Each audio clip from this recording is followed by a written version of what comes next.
कहानी की शुरुआत 3 अधेड़ उम्र के दोस्तों से होती है जो हर साल की तरह इस बार भी एक रेस्टोरेंट में अपनी एनुअल गैदरिंग के लिए मिलते हैं। शराब पीते हुए तीनों अपने जवानी के रोमांचक दिनों को याद कर रहे होते हैं। तभी उनमें से एक की नजर पास बैठी कुछ गुंडों की टोली पर पड़ जाती है। सिर्फ देखने भर से गुंडे भड़क जाते हैं और उसकी तरफ एक बाल्टी फेंक देते हैं। इतने सालों से शांत पड़ा उसका पुराना लड़ाकू स्वभाव अचानक जाग उठता है और कुछ ही पलों में वह कई गुंडों को अकेले जमीन पर गिरा देता है। लेकिन जब वह पीछे मुड़कर अपने दोस्तों को देखता है तब उसे पता चलता है कि किम पहले ही वहाँ से गायब हो चुका है, क्योंकि अब वह किसी भी तरह की परेशानी में पड़ने से डरता है। किम अब वह निडर आदमी नहीं रहा जो कभी हुआ करता था। अपनी पत्नी की मौत के बाद उसने अपनी बेटी मिंजी को अकेले पाला था। मिंजी अब हाई स्कूल के दूसरे साल में पढ़ती है, जबकि किम एक साधारण बैंक कर्मचारी बनकर हर दिन घर और ऑफिस के बीच अपनी जिंदगी गुजारता है। वह बहस से बचता है, लड़ाई नहीं करता और सिर्फ शांति से जीना चाहता है, मगर परेशानी बार बार उसका पीछा करती रहती है। एक शाम ऑफिस से लौटते समय उसके अपार्टमेंट के बाहर खड़े एक गुंडे की फेंकी हुई सिगरेट किम से टकरा जाती है। किम उस आदमी के शरीर पर बने टैटू और उसके खतरनाक हाव भाव देखता है, इसलिए सिर झुकाकर चुपचाप आगे बढ़ जाता है। मगर बात वहीं खत्म नहीं होती। कुछ देर बाद वही गुंडा अपनी कार से किम को टक्कर मारकर जमीन पर गिरा देता है। जैसे ही किम उठता है वह बिना किसी वजह के उसके चेहरे पर मुक्का मार देता है, क्योंकि उसे लगता है कि सामने खड़ा आदमी बहुत कमजोर है। इतना सब होने के बाद भी किम पलटकर जवाब नहीं देता। वह चुपचाप अपमान सहता है और ऐसे घर लौटता है जैसे कुछ हुआ ही न हो। घर पहुंचकर वह खाना बनाता है और मिंजी को खाने के लिए बुलाता है, लेकिन मिंजी इन दिनों अपनी बगावती उम्र से गुजर रही होती है और पिता की लगभग हर कोशिश को ठुकरा देती है। दोनों एक ही छत के नीचे रहते हैं, मगर उनके बीच बातचीत लगभग खत्म हो चुकी होती है। किम को इस बात का बिल्कुल अंदाजा नहीं होता कि जिस बेटी को बचाने के लिए उसने अपनी पूरी जिंदगी लगा दी, वह स्कूल में हर दिन एक डरावनी जिंदगी जी रही है। हियरी नाम की लड़की अपने 2 दोस्तों के साथ मिलकर लगभग रोज मिंजी को परेशान करती है। वे उसके कपड़ों से बूढ़े आदमी जैसी बदबू आने की बात कहती है, उसकी मां न होने का मजाक उड़ाती है और जानबूझकर उसकी किताबें और सामान पूरी क्लास में फैला देती है। मिंजी कभी कभी अपना बचाव करने की कोशिश करती है, मगर हर बार उसकी छोटी सी हिम्मत के जवाब में उसे और ज्यादा अपमानित किया जाता है। मिंजी का जन्मदिन करीब आ रहा होता है और किम को अपने अपार्टमेंट के बाहर हुआ हमला याद आने लगता है। उसे डर होता है कि कहीं एक दिन उसकी बेटी का सामना भी किसी खतरनाक इंसान से न हो जाए। शुरुआत में वह उसे सेल्फ डिफेंस की कोई चीज गिफ्ट करने के बारे में सोचता है, मगर बैंक में काम करने वाली उसकी सहकर्मी सांग उसे समझाती है कि एक किशोर लड़की को शायद कोई फैशनेबल कपड़ा ज्यादा पसंद आएगा। उसकी सलाह मानकर किम 5 लाख कोरियन वॉन का एक महंगा टॉप खरीद लेता है। इतनी ज्यादा कीमत सुनकर उसकी हालत खराब हो जाती है, फिर भी वह टॉप घर लाकर बहुत संभाल कर एक दराज में छिपा देता है। इसके बाद किम लॉन्ड्री रूम में जाता है और मिंजी से बात करने की कोशिश करता है, लेकिन मिंजी ठंडे स्वर में कहती है कि अब से दोनों अपने कपड़े अलग अलग धोएंगे, क्योंकि वह नहीं चाहती कि उसके कपड़ों में किसी बूढ़े आदमी की बदबू आए। यह बात किम के दिल में गहराई तक चुभती है, मगर वह कुछ नहीं कहता और चुपचाप वहाँ से चला जाता है। असल में मिंजी अपने पिता से नफरत नहीं करती। स्कूल में हर दिन मिलने वाले दर्द और गुस्से को बाहर निकालने के लिए उसके पास कोई और जगह नहीं होती, इसलिए वह सब कुछ उसी इंसान पर निकालती है जिसके बारे में उसे यकीन है कि वह उसे कभी छोड़कर नहीं जाएगा। अगली सुबह किम ये देखकर हैरान रह जाता है कि रसोई में पड़े सारे गंदे बर्तन मिंजी ने धो दिए हैं। ये बहुत छोटी सी बात होती है, मगर उसे पिछली रात के शब्दों का दर्द थोड़ा कम हो जाता है। दूसरी तरफ स्कूल में मिंजी स्पोर्ट्स क्लास के लिए तैयार होने जाती है, लेकिन उसे पता चलता है कि हियरी और उसकी सहेलियों ने उसकी स्पोर्ट्स यूनिफॉर्म कूड़ेदान में फेंक दी है। मजबूरी में वह अपनी सामान्य स्कूल यूनिफॉर्म पहनकर जिम की तरफ चलने लगती है। रास्ते में उसकी मुलाकात नाम से होती है, जिसे वह मन ही मन पसंद करती है। पूरी बात सुनने के बाद नाम अपनी स्पोर्ट्स जैकेट उसे दे देता है। इतनी छोटी सी मदद भी मिंजी के दिल में खुशी की लहर पैदा कर देती है। बदकिस्मती से हियरी यह सब देख लेती है। वह खुद भी नाम को पसंद करती है और पहले ही तय कर चुकी होती है कि नाम पर सिर्फ उसी का अधिकार है। उसे मिंजी की मदद करते देखकर उसके अंदर की जलन और बढ़ जाती है। इसी दौरान किम अपने 2 पुराने दोस्तों जियोंग और मास्टर हान के साथ सालाना मुलाकात पर पहुंचता है। तीनों कभी अपनी जवानी में बेहद खतरनाक और प्रभावशाली लोग हुआ करते थे, मगर अब बाहर से साधारण अधेड़ पुरुष दिखाई देते हैं। फिर भी जब वे साथ बैठते हैं तो पुरानी कहानियां कभी खत्म नहीं होती। जियोंग गर्व से अपनी टी शर्ट पर छपी बेटी की तस्वीर दिखाता है। तभी पास वाली टेबल पर बैठे कुछ गुंडे रेस्टोरेंट के मालिक पर हमला करने लगते हैं। जियोंग का खून खौल उठता है और वह बीच में जाना चाहता है, मगर किम और मास्टर हान उसे खींचकर बाहर ले जाने लगते हैं। गुंडे फिर भी उन्हें शांति से जाने नहीं देते और गर्म चाय का पूरा बर्तन जियोंग पर उड़ेल देते हैं। बड़ी मुश्किल से वह अपना गुस्सा काबू करता है और आगे बढ़ता रहता है, लेकिन तभी एक गुंडे की नजर उसकी टी शर्ट पर छपी बेटी की तस्वीर पर पड़ती है और वह उसके बारे में बेहद गंदी बात कह देता है। वह एक वाक्य जियोंग का बचा हुआ धैर्य भी खत्म कर देता है। जियोंग अकेला ही गुंडों के बीच घुस जाता है और उन्हें तब तक मारता है जब तक वे खड़े रहने लायक नहीं बचते। मास्टर हान किम से पूछता है कि क्या उन्हें जियोंग की मदद करनी चाहिए, मगर किम कुछ न देखने का नाटक करता है और रेस्टोरेंट से बाहर निकल जाता है। आखिर में पुलिस पहुंचती है और पूरी तरह बेकाबू हो चुके जियोंग को रोकने के लिए स्टिंग गन का इस्तेमाल करती है। स्कूल में मिंजी नाम को उसकी जैकेट वापस करती है। दोनों मुस्कुराते हुए थोड़ी देर बात करते हैं, मगर उन्हें पता नहीं होता कि हियरी एक बार फिर उन्हें देख रही है। स्कूल खत्म होने के बाद हियरी मिंजी को घसीटकर एक स्टोरेज रूम में ले जाती है और आते ही उसे 2 थप्पड़ मारती है। मिंजी घबराकर बताती है कि वह सिर्फ जैकेट लौटाने गई थी क्योंकि किसी ने उसकी स्पोर्ट्स यूनिफॉर्म कूड़ेदान में फेंक दी थी। हियरी उसकी बात सुनने से इनकार कर देती है। वह मिंजी को लात मारकर नीचे गिराती है और कहती है कि उसे गुस्सा नाम की वजह से नहीं, बल्कि मिंजी के शरीर से आने वाली गंदी बदबू की वजह से है। इसके बाद वह उसकी मरी हुई माँ का मजाक उड़ाती है। मिंजी की माँ उसकी डिलीवरी के समय मर गई थी और यही बात उसके दिल का सबसे गहरा घाव थी। जैसे ही हियरी उसकी माँ का अपमान करती है, मिंजी का धैर्य टूट जाता है। वह हियरी पर झपटती है, उसे जमीन पर गिराती है और लगातार मुक्के मारने लगती है। कुछ देर बाद किम को स्कूल से फोन आता है। टीचर बार बार चेतावनी देते हैं कि हियरी का पिता चेयरमैन जो एक बहुत बड़े कंस्ट्रक्शन ग्रुप का मालिक है। वे बताते हैं कि मामला बिगड़ गया तो स्कूल का कोई भी व्यक्ति परिणाम संभाल नहीं पाएगा। किम स्कूल पहुंचता है तो मिंजी रोते हुए बताती है कि हियरी उसे बहुत लंबे समय से परेशान कर रही थी और आज पहली बार उसने जवाब दिया है। उसे उम्मीद होती है कि कम से कम अब उसका पिता उसके साथ खड़ा होगा, लेकिन किम कोई सफाई नहीं देता। वह हियरी के माता पिता के सामने घुटनों पर बैठ जाता है, सिर झुकाकर माफी मांगता है और उनसे दया की भीख मांगता है। वह कहता है कि दोनों ही बेटियों के माता पिता हैं, इसलिए उसे एक मौका दे दें। साथ ही वह वादा करता है कि मिंजी को तुरंत किसी दूसरे स्कूल में ट्रांसफर कर देगा। चेयरमैन जो नकली उदारता दिखाते हुए कहता है कि क्योंकि मिंजी बिना माँ के बड़ी हुई है इसलिए वह इस बार उसे माफ कर देगा। लेकिन किम और मिंजी के जाने के बाद चेयरमैन जो अपने लोगों को किम की पूरी जानकारी निकालने का आदेश देता है, जब उसे पता चलता है कि किम सिर्फ एक साधारण बैंक कर्मचारी बताया जा रहा है तो उसके चेहरे पर तिरस्कार आ जाता है। वह प्रिंसिपल को भी चेतावनी देता है कि उसकी बेटी के साथ दोबारा कुछ नहीं होना चाहिए। मिंजी पूरी तरह टूट जाती है। उसके पास परिवार के नाम पर सिर्फ पिता ही बचा है, मगर उसी पिता ने उन लोगों के सामने घुटने टेक दिए जो उसे लंबे समय से परेशान कर रहे थे। उसे लगता है जैसे किम ने सिर्फ हेरी के परिवार के सामने नहीं बल्कि पूरी दुनिया के सामने सिर झुका दिया हो। वह कहती है कि आज रात अपनी एक क्लासमेट के घर रहेगी और अकेली चली जाती है। रास्ते में उसे नाम का संदेश मिलता है जिसमें रात को स्कूल के पीछे मिलने के लिए कहा गया होता है। उसी समय किम अपनी पत्नी की कब्र पर जाता है। वह उससे बात करते हुए स्वीकार करता है कि पिछले कई साल कितने मुश्किल रहे हैं। उसे समझ नहीं आता कि अपनी बेटी से कैसे बात करे और उसे बचाने की कोशिश करते हुए उसका भरोसा कैसे न तोड़े। रात आधी होने तक उसकी चिंता इतनी बढ़ जाती है कि वह मिंजी को फोन करता है, मगर उसका फोन बंद होता है। अगली सुबह तक फोन बंद रहने पर किम उस क्लासमेट को फोन करता है जिसके घर मिंजी ने जाने की बात कही थी। लड़की बताती है कि मिंजी उसके घर आई ही नहीं। किम के अंदर एक भयानक डर पैदा हो जाता है। वह तुरंत स्कूल पहुंचता है और पता चलता है कि मिंजी आज क्लास में भी नहीं आई। तभी उसके सामने नाम आता है जिसके चेहरे पर चोट के निशान होते हैं। नाम बताता है कि कुछ गुंडों ने उस पर हमला करके उसका फोन छीन लिया था और उसी फोन से मिंजी को स्कूल के पीछे बुलाने वाला संदेश भेजा गया था। किम बिना समय गंवाए उस जगह पहुंचता है। वहाँ उसे जमीन पर खून का बड़ा निशान और एक हेयर टाई मिलती है। वह पहचान जाता है कि यही हेयर टाई उसने पिछले दिन हेरी के सिर पर देखी थी। कुछ ही देर में हेरी एक युवा गुंडे के साथ सबूत मिटाने के लिए वहाँ लौटती है। किम उस हेयर टाई को उठाकर सख्त आवाज में पूछता है कि मिंजी कहाँ है। उसकी बात सुनकर गुंडा चिढ़ जाता है और बिना कुछ सोचे उस पर मुक्का चला देता है, लेकिन किम बहुत आसानी से उसके वार से बच जाता है। किम की नजर अब भी हेरी पर टिकी रहती है और वह दोबारा वही सवाल पूछता है। अपनी बेइज्जती से भड़का गुंडा शर्ट उतारकर पूरे शरीर पर बने टैटू दिखाता है। शुरुआत में दोनों उसे वही कमजोर आदमी समझते हैं जो एक दिन पहले हेरी के पिता के सामने घुटनों पर बैठ गया था। गुंडा आगे बढ़कर किम के कपड़े पकड़ लेता है और हमला करने की कोशिश में उसकी शर्ट फाड़ देता है। शर्ट फटते ही किम के पूरे शरीर पर मौजूद अनगिनत पुराने घाव और गोली के निशान दिखाई देने लगते हैं। उन निशानों को देखकर हेरी और वह गुंडा दोनों हैरान रह जाते हैं, क्योंकि अब साफ हो जाता है कि उनके सामने खड़ा आदमी कोई साधारण बैंक कर्मचारी नहीं है। अगले ही पल किम अपना असली रूप दिखाता है। वह गुंडे को पकड़कर इतनी बेरहमी से मारता है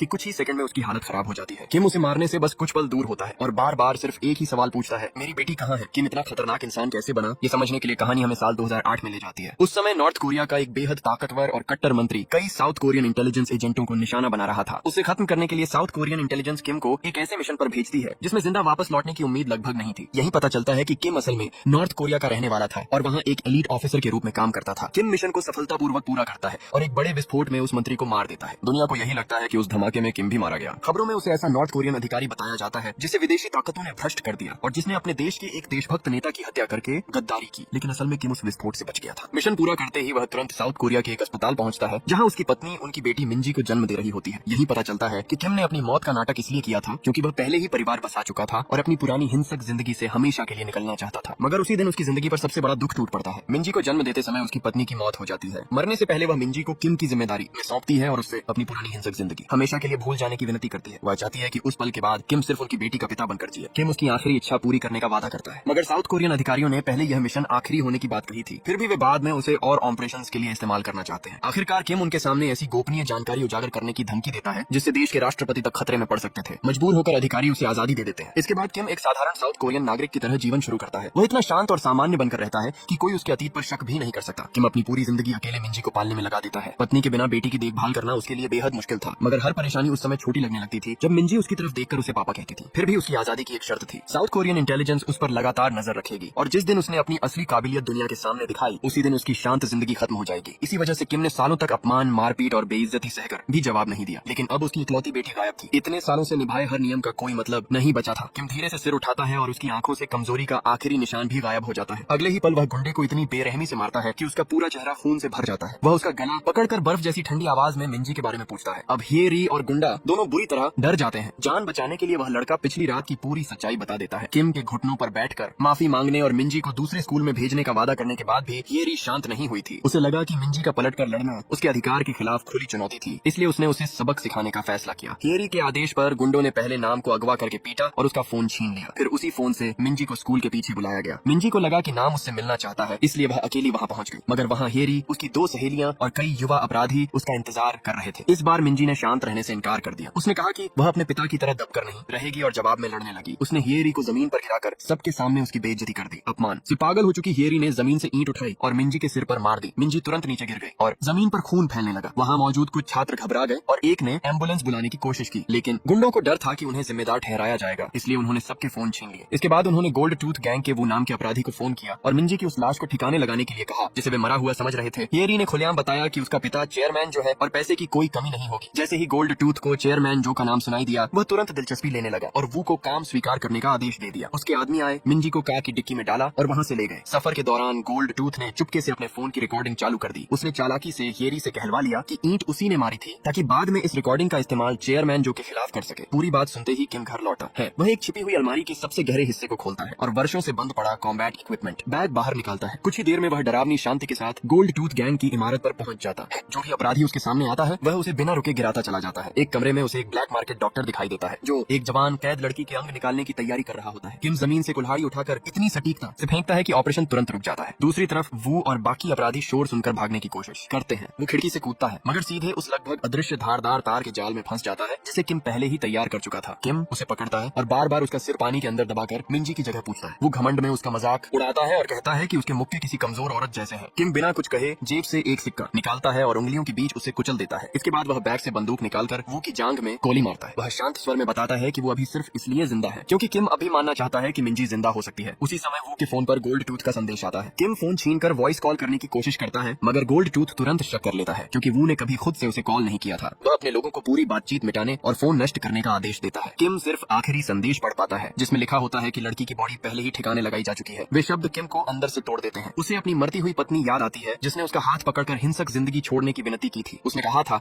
कि अब उसे सिर्फ मिंजी का पिता बनकर जीना है। उसी वादे की वजह से किम ने कभी अपने कमांडर को बंधक बनाया और एजेंसी को मजबूर किया कि उसे आजाद कर दिया जाए। उसी दिन से उसने पहचान छिपाई, हर हिंसक प्रवृत्ति दबाई और अपनी पूरी जिंदगी बेटी के नाम कर दी। अपनी काबिलियत छिपाने के लिए उसने अनजान लोगों के थप्पड़ और अपमान तक सह लिए। इतने साल सब कुछ सहने के बाद भी वह मिंजी को बचाने में नाकाम रहा था। उसकी आंखों में आंसू और गुस्सा एक साथ भर जाते हैं। वह बंदूक वू के सिर पर तानकर गोल्ड टूथ से संपर्क करने का रास्ता खोजने को कहता है। इससे पहले कि वो कुछ कर सके, पुलिस इमारत पर छापा मारती है और पूरी तरह बेकाबू हो चुके किम को गिरफ्तार कर लेती है। इसी दौरान जियोंग और मास्टर हान भी रेस्टोरेंट वाली लड़ाई की वजह से हिरासत में होते हैं। बड़ी समस्या ये होती है कि किसी ने जियोंग की लड़ाई रिकॉर्ड करके इंटरनेट पर अपलोड कर दी थी। वीडियो तेजी से फैलता है और आखिरकार उत्तर कोरिया की इंटेलिजेंस तक पहुंच जाता है। जियोंग उन्हें परेशान नहीं करता। उनकी नजर वीडियो के कोने में कुछ सेकंड के लिए दिखाई देने वाले किम पर टिक जाती है। उत्तर कोरिया के बड़े अधिकारी तुरंत इमरजेंसी मीटिंग बुलाते हैं। उन्हें लगता था कि किम बहुत पहले मर चुका है। उनकी नजर में वह सिर्फ भागा हुआ एजेंट नहीं बल्कि दक्षिण कोरिया का साथ देने वाला गद्दार था जिसे खत्म करना जरूरी था। डायरेक्टर ली अपनी एजेंसी के सबसे खतरनाक हत्यारे को दक्षिण कोरिया जाकर किम को मारने का आदेश देता है। उसी समय दक्षिण कोरियाई इंटेलिजेंस भी वीडियो देख लेती है। डायरेक्टर कांग को बताया जाता है कि जियोंग ने कभी किम के साथ उत्तर कोरिया में कई घुसपैठ मिशन पूरे किए थे। जियोंग की लड़ाई रिकॉर्ड होने की वजह से किम का ठिकाना उजागर हो सकता था। डायरेक्टर कांग जानता है कि किम जितना खतरनाक और कीमती आदमी उत्तर कोरिया के हाथ नहीं लगना चाहिए, इसलिए दक्षिण कोरियाई एजेंसी भी उसकी तलाश शुरू कर देती है। उत्तर कोरियाई हत्यारा अवैध तरीके से दक्षिण कोरिया में घुसता है। उसे पता चलता है कि जियोंग एक पुलिस स्टेशन में बंद है, इसलिए वह वहाँ पहुँचता है। बाथरूम में एक पुलिस अधिकारी को बंधक बनाकर उसकी यूनिफॉर्म पहनता है और खाना पहुँचाने के बहाने जियोंग की सेल तक पहुँच जाता है। वह बंदूक तान कर किम का घर पूछता है। जियोंग को डर होता है कि मना करने पर निर्दोष पुलिस वालों को नुकसान पहुँचाया जाएगा, इसलिए वह पता बता देता है। हत्यारा वादा करता है कि वह किम को जल्दी मौत देगा। जियोंग ठंडी आवाज में चेतावनी देता है कि नंबर 66 को ढूंढने निकला कोई भी आदमी अपनी मौत के पास जाता है। हत्यारे के जाने के बाद जियोंग भागने की योजना बनाता है। वह अचानक एक अधिकारी को मुक्का मारता है और फिर खुद जोर जोर से मदद मांगने लगता है जैसे उस पर हमला हुआ हो। जैसे ही बाकी पुलिस वाले अंदर आते हैं वह अफरा तफरी का फायदा उठाकर फरार हो जाता है। दूसरी तरफ गोल्ड टूथ हियरी की रिकॉर्डिंग को एडिट करता है जिसमें वह मिंजी की बॉडी ठिकाने लगाने के लिए कह रही होती है। उसका एक आदमी पूछता है कि वह रिकॉर्डिंग से चेयरमैन जो को तुरंत ब्लैकमेल क्यों नहीं करता। गोल्ड टूथ अच्छी तरह जानता है कि चेयरमैन जो कोई सामान्य बिजनेसमैन नहीं है। उसने अपनी शुरुआत एक हिंसक गैंग के आदमी के रूप में की थी और धीरे धीरे कंस्ट्रक्शन कंपनी पर कब्जा करके चेयरमैन बना था। गोल्ड टूथ ने अपनी आंखों से उसे लोगों को टूटे कांच पर घुटनों के बल बैठाते देखा था। ऐसे आदमी से लड़ना किसी बाघ के मुंह में सिर डालने जैसा था। एक छोटी गलती भी मौत बन सकती थी। रिकॉर्डिंग एडिट करने के बाद गोल्ड टूथ बाहर जाता है और उस डिक्की को खोलता है जिसमें मिंजी पड़ी होती है। खून की तेज बदबू बाहर आती है। वह चिढ़कर अपने लोगों से कहता है कि जिसे वे लाश समझ रहे हैं उसे प्लास्टिक शीट में लपेट दें। किसी को मिंजी की उंगलियों में हो रही हल्की हरकत दिखाई नहीं देती। पुलिस हिरासत में बैठा किम इस बात से अनजान होता है कि उसकी बेटी जिंदा है। वह किसी सवाल का जवाब नहीं देता। अधिकारी उसकी उंगलियों के निशान सिस्टम में डालते हैं मगर स्क्रीन पर चेतावनी आती है कि उनके पास उसकी जानकारी देखने की अनुमति नहीं है। पुलिस वाले समझने की कोशिश कर ही रहे होते हैं कि किम का फोन बज उठता है। एक अधिकारी स्क्रीन पर मिंजी का नाम पढ़ता है। किम तुरंत हरकत में आता है। वह हथकड़ियां तोड़ता है, कमरे के पार छलांग लगाकर फोन छीनता है मगर तब तक कॉल कट चुकी होती है और मिंजी का फोन फिर बंद हो जाता है। उसकी बेटी तक पहुंचने वाला इकलौता सुराग गायब हो जाता है। किम अब हिरासत में रहने से इनकार करता है। वह पुलिस स्टेशन से भागता है और उस दोस्त की तरफ निकल जाता है जो मिंजी का फोन ट्रैक कर सकता था। डायरेक्टर कांग और दक्षिण कोरियाई एजेंसी भी किम की गतिविधियों पर नजर रख रही होती है। किम को नहीं पता कि सर्विलांस टीम के दो लोग सालों से उसके आसपास रह रहे थे। एक उसके अपार्टमेंट के नीचे लॉन्ड्री चलाने वाला मालिक था और दूसरी उसकी साधारण दिखाई देने वाली बैंक सहकर्मी सांग थी। इसी समय उत्तर कोरियाई हत्यारा किम के घर पहुंचता है। वहाँ किम नहीं बल्कि जियोंग उसका इंतजार कर रहा होता है। आते ही गोलीबारी शुरू हो जाती है। जियोंग एक फ्राइंग पैन उठाकर उसे ढाल की तरह इस्तेमाल करता है। कुछ ही देर में लड़ाई आमने सामने की मारपीट में बदल जाती है और जियोंग हत्यारे को कमरे कमरे के पार फेंक देता है। अपनी हार समझकर वह दीवार कूद कर भाग जाता है। जियोंग पीछा करने की कोशिश करता है मगर उसकी बूढ़ी कमर जवाब दे देती है। दोनों के जाने के बाद लॉन्ड्री मालिक पर्दे के पीछे से बाहर आता है और डायरेक्टर कांग को सारी जानकारी दे देता है। किम के फोन की लोकेशन से पता चलता है कि वह एक ताइक्वांडो स्कूल गया है। रिकॉर्ड जांचने पर सामने आता है कि उसका मालिक मास्टर हान कोई साधारण इंस्ट्रक्टर नहीं था। वह ताइक्वांडो का ओलंपिक गोल्ड मेडल विजेता था जिसे बाद में इंटेलिजेंस ने खास तौर पर भर्ती किया था। उसने किम और जियोंग के साथ उत्तर कोरिया में कई घुसपैठ मिशन पूरे किए थे। किम मास्टर हान को बताता है कि मिंजी गायब है और उसके कमांड व्हीकल से फोन ट्रैक करने की मदद मांगता है इससे पहले कि वे निकल सकें। डायरेक्टर कांग अपने एजेंटों के साथ पहुंच जाता है। वो क्लास में मौजूद एक बच्चे को पकड़कर किम और मास्टर हान को सरेंडर करने के लिए कहता है मगर बच्चा समझदार निकलता है। वह डायरेक्टर कांग के हाथ पर काट कर भाग जाता है। किम और मास्टर हान इसे हमला शुरू करने का संकेत मानते हैं। दोनों की तालमेल अब भी वैसी ही होती है और वे डायरेक्टर तथा उसके एजेंटों को हरा देते हैं। वे स्कूल से निकलकर मुख्य दरवाजा बंद कर देते हैं। पीछा छत तक पहुंचता है। किम एजेंटों को रोकता है जबकि मास्टर हान गोली चलाकर रस्सी तैयार करता है। दोनों इमारत से नीचे उतरकर कमांड व्हीकल में पहुंचते हैं और ट्रैकिंग सिस्टम चालू कर देते हैं। तभी जियोंग का फोन आता है। शुरुआत में उसे लगता है कि किम की समस्या सिर्फ उत्तर कोरियाई हत्यारा है। जब उसे पता चलता है कि मिंजी गायब है तो वह गुस्से में गालियों की लंबी लाइन बोलता है और तुरंत साथ आने का वादा करता है। किसी को अंदाजा नहीं होता कि अब कई अलग अलग टीमें मिंजी को ढूंढ रही थी। किम और उसके दोस्त उसे बचाना चाहते थे। चेयरमैन जो हेरी से जुड़े सबूत मिटाना चाहता था। उत्तर कोरियाई हत्यारा भी उन्हीं सुरागों का पीछा कर रहा था क्योंकि उसे यकीन था कि वे उसे किम तक पहुंचाएंगे। हेरी अब स्कूल जाना बंद कर चुकी होती है और कमरे में बंद रहती है। चेयरमैन जो को उसके व्यवहार पर शक होता है इसलिए वह लोगों को उसका फोन हैक करने का आदेश देता है। संदेशों के जरिए वे उस युवा गुंडे तक पहुंचते हैं जिसने मिंजी पर हमले में मदद की थी। उसे पकड़कर पूरी बात उगलवाई जाती है। चेयरमैन जो को बताया जाता है कि मिंजी गायब है और उसके पिता ने गुंडों को बेरहमी से पीटा है। गवाह बताते हैं कि किम के शरीर पर पुराने घाव और गोली के निशान थे। वह किसी भी तरह साधारण बैंक कर्मचारी नहीं लगता था। सबसे ज्यादा शक की बात यह थी कि सिस्टम में उसके बारे में कुछ नहीं मिल रहा था। चेयरमैन जो समझ नहीं पाता कि इतना खतरनाक आदमी स्कूल में उसके सामने घुटनों पर क्यों बैठा था। उत्तर कोरियाई हत्यारा भी मिंजी की जांच करता रहता है। एक छात्र उसे बताता है कि मिंजी स्कूल नहीं आ रही और उसकी कथित दोस्त के पास उसकी लोकेशन हो सकती है क्योंकि दोनों ने किसी एप्लीकेशन पर लोकेशन शेयर की थी। हत्यारा स्कूल क्लिनिक में बीमारी का नाटक कर रही उस लड़की को ढूंढता है, उसका फोन छीनता है और मिंजी की लोकेशन जानकारी निकाल लेता है। किम और मास्टर हान मिंजी के फोन से जुड़ी लोकेशन पर पहुंचते हैं और वहाँ युवा अपराधियों से भरी इमारत पाते हैं। किम छोटे गुंडों पर समय बर्बाद नहीं करना चाहता। वह उनका लीडर पूछता है और एक आदमी को अंदर के कमरे तक रास्ता दिखाने के लिए मजबूर करता है। मास्टर हान बाहर रहकर अकेले बड़ी भीड़ संभालता है। लीडर के कमरे के बाहर खड़ा गार्ड घमंड से कहता है कि वह बाहर वाले कमजोर गुंडों जैसा नहीं है और किम की आंखें और कान दोनों नष्ट कर देगा। किम उसे अपनी बात पूरी करने का समय नहीं देता। एक ही किक उसके चेहरे पर पड़ती है और वह जमीन पर गिर जाता है। अंदर के कमरे में सैकड़ों मोबाइल फोन रखे होते हैं। वहाँ टेलीकम्युनिकेशन फ्रॉड का नेटवर्क चल रहा था। कमरे को देखते हुए किम की नजर अचानक लाल बालों वाले लीडर की जेब पर पड़ती है। वहाँ मिंजी का फोन होता है और उसके साथ वही नया फोन चार्म लगा था जो किम ने खुद उसे दिया था। बेटी का फोन उन अपराधियों के पास देखकर किम अपना नियंत्रण खो देता है। वह कमरे में मौजूद सबको गिराता है और फोन कहाँ से आया ये पूछता है। लीडर मिंजी के बारे में गंदी बातें करता है और कहता है कि वह फोन में उसकी निजी तस्वीरें ढूंढ रहा था। किम उसे तब तक मारता है जब तक उसका चेहरा पहचान से बाहर नहीं हो जाता। इसके बाद वह उसे सीढ़ियों की तरफ घसीटता है और नीचे फेंकने वाला होता है मगर मास्टर हान उसे रोक लेता है। वह याद दिलाता है कि उस आदमी की मौत से मिंजी नहीं मिलेगी। अपनी जान बचती देखकर लीडर तुरंत सच बताता है कि वह मिंजी से कभी नहीं मिला। उसके लोगों ने फोन एक बेघर आदमी से खरीदा था। उसने सिर्फ आकर्षक तस्वीरें ढूंढने के लिए फोन खंगाला। इसी दौरान गलती से किम को कॉल लग गई, इसीलिए डरकर उसने कॉल काटी और फोन बंद कर दिया। तभी किम एक ऐसी बात नोटिस करता है जिस पर उसने कभी ध्यान नहीं दिया था। मिंजी की कॉल हिस्ट्री में पिता के अलावा लगभग कोई नहीं था जिसे वह अपनी सबसे अच्छी दोस्त मानती थी। वह भी असली दोस्त नहीं थी। उसके संदेशों में सिर्फ पैसे मांगना और चीजें खरीदवाना होता था। वह लंबे समय से मिंजी का इस्तेमाल कर रही थी। किम की आंखों से आंसू बहने लगते हैं। उसे पहली बार समझ आता है कि उसकी बेटी कितनी अकेली थी। स्कूल में रोज बुलिंग सहने के बावजूद उसके पास कोई सच्चा दोस्त नहीं था। जिस दिन उसे पिता की जरूरत थी उसी दिन किम उसके अपराधियों के सामने घुटनों पर बैठ गया। वह खुद को अपनी पत्नी की आखिरी इच्छा पूरी करने में नाकाम मानता है और उसे लगता है कि वह पिता के रूप में हार चुका है। मास्टर हान उसे भावनाएं काबू करने के लिए कहता है। सही माफी का एक ही रास्ता था कि मिंजी को जिंदा ढूंढा जाए। वह लाल बालों वाले लीडर से पूछताछ जारी रखता है और उस जगह का पता निकालता है जहां बेघर आदमी को फोन मिला था। लेकिन जाने से पहले उत्तर कोरियाई हत्यारा किम के पीछे आकर उसके सिर पर बंदूक रख देता है। वो ट्रिगर दबाता है मगर मास्टर हान आखिरी पल में हथियार को लात मारकर दूर कर देता है। दोनों कवर के पीछे जाते हैं जबकि हत्यारा बंदूक उठाने लगता है। तभी लॉन्ड्री मालिक और सांग वहां पहुंचकर पहले हत्यारे पर और फिर किम पर हथियार तान देते हैं। किम ने इंटेलिजेंस के साथ अपनी डील तोड़ी थी। किम विरोध नहीं करता। वह सिर्फ मिंजी मिलने तक का समय मांगता है और वादा करता है कि बेटी सुरक्षित मिलते ही वह खुद सरेंडर कर देगा। इतने साल उसके आसपास रहने के बाद सांग और लॉन्ड्री मालिक उसे गोली नहीं मार पाते। वे किम और मास्टर हान को जाने देते हैं मगर ध्यान हटते ही उत्तर कोरियाई हत्यारा हमला कर देता है। वह लॉन्ड्री मालिक को गोली मारता है और सांग को घायल करके पीछा जारी रखता है। सांग घिसटते हुए अपने साथी तक पहुंचती है और उसे मरा हुआ समझती है। तभी लॉन्ड्री मालिक अचानक उठकर कपड़ों के नीचे छिपी बुलेट प्रूफ जैकेट थपथपाता है। उसने पहले से तैयारी कर रखी थी। किम इतना भाग्यशाली नहीं होता। टकराव में उसे गोली लग चुकी थी। मास्टर हान अस्पताल जाने के लिए कहता है मगर किम साधारण पट्टी लगाकर गाड़ी आगे बढ़ाने का आदेश देता है। मास्टर हान पीछे मुड़कर घाव देखता है। जब वह सामने देखता है तो सड़क के बीच जो खुशी से हाथ हिला रहा होता है। तीनों दोस्त सबवे के पास उस बेघर आदमी को ढूंढते हैं और फोन कहाँ मिला ये पूछते हैं। आदमी बताता है कि छोटी छोटी वाला एक मोटा व्यक्ति सफेद कार से उतरा और फोन कूड़ेदान में फेंक गया। उसने फोन उठाया और शराब खरीदने के लिए बेच दिया। मास्टर हान सबवे के बाहर की सर्विलांस रिकॉर्डिंग निकालता है। बताए गए समय के हिसाब से वह छोटी छोटी वाले आदमी को पहचानता है, उसकी व्यक्तिगत जानकारी निकालता है और सफेद कार का रजिस्ट्रेशन नंबर पता कर लेता है। इसी समय गोल्ड टूथ कल्पना कर रहा होता है कि हियरी की रिकॉर्डिंग से वह चेयरमैन जो को अपने सामने घुटनों पर बैठाएगा। उसका आदमी बिना सोचे उसके कटोरे में आलू रख देता है